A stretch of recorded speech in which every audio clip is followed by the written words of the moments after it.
डीडवाना लाडून विधानसभा क्षेत्र के सुदरासन गांव में जमीन विवाद को लेकर स्थानीय विधायक मुकेश भाकर ने प्रशासन और भूमि माफियाओं के बीच कथित मिलीभगत पर कड़ा रोष व्यक्त किया है। जिला कलेक्ट्रेट में एक ज्ञापन इस मामले को लेकर सौंपा गया एवं परिसर में पत्रकारों से रूबरू होते हुए भाकर ने आरोप लगाया कि सरकारी तंत्र की नाक के नीचे गरीब किसानों की जमीनों को निशाना बनाया जा रहा है।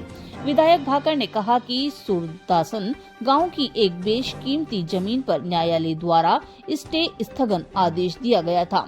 इसके बावजूद मिलीभगत कर मौलासर तहसीलदार द्वारा उस 2 बीघा जमीन की रजिस्ट्री कर दी गई। उन्होंने इसे कानून का खुला उल्लंघन और प्रशासनिक भ्रष्टाचार का प्रत्यक्ष प्रमाण बताया।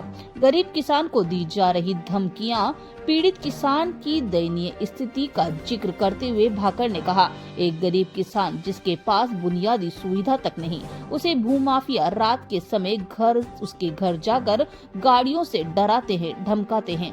प्रशासन मौन बैठा है और उल्टे माफियाओं का ही साथ दे रहा है। विधायक ने इस मामले को लेकर जिला कलेक्टर को ज्ञापन सौंपा और कड़ी कार्यवाही की भी मांग की।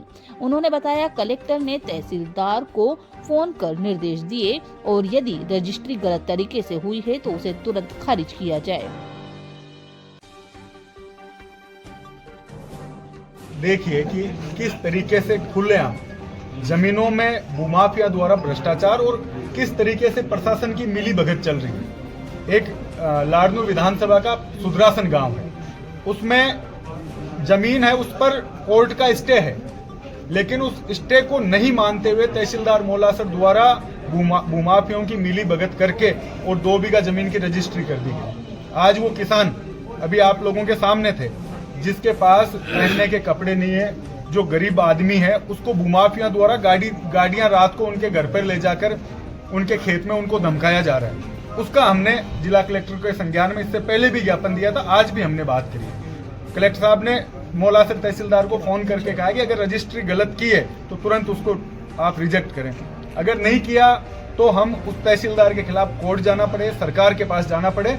लेकिन भूमाफियाओं को इस तरीके से इस लाडनू विधानसभा में, इन गांवों में हम पनपने नहीं देंगे। इनके खिलाफ लड़ाई जारी रखेंगे।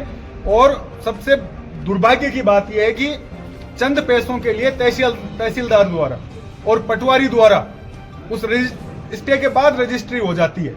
इससे बड़ा दुर्भाग्य मैं समझता हूं कि इस जिले के लिए नहीं हो सकता। इस राज्य में जिस तरीके से आम किसान को परेशान किया जा रहा है,